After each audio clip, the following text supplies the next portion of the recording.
namna za kupokea urithi wa kiroho kutoka kwa wale wanaokutangulia au waliofanikiwa mbele yako. Namna ya kwanza ni kurithi kwa kumfuata mtangulizi wako kwa uaminifu mpaka mwisho. Kurithi kwa kumfuata mtangulizi wako, mtu ambaye unamwadimaya, unamrithi kwa kumfuata kwa uaminifu. Na hii mtu ambaye amekutangulia au unayemwadimaya sio lazima awe physical.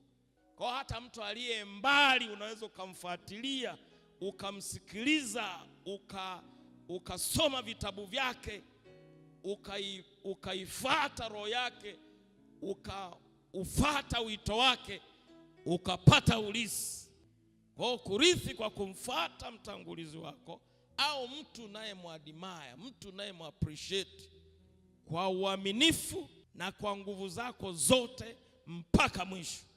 Mtu unayemfuata lazima upokee mafundisho yake, upokee mashauri yake, upokee maelekezo yake, upokee maono yake. Kwa hiyo kitu cha msingi sana, Elisha hakuwa amempa masharti Elia kwamba bana, nitakufuata ukinilipa mshahara, nitakufuata ukinipa zawadi. Hakufanya hivyo. Alimfuata bila masharti. Kwa hiyo ndo kitu cha kwanza. Ukitaka kurithi baraka ya nyumba hii, fuata bila masharti. Kwa sababu katika Yohana 10:17 inasema, kondoo wangu huisikia sauti yangu. Kondoo wangu huisikia sauti yangu. Kwa hiyo lazima uisikie sauti. Kwa hiyo kufuata bila masharti, hiyo namba 1.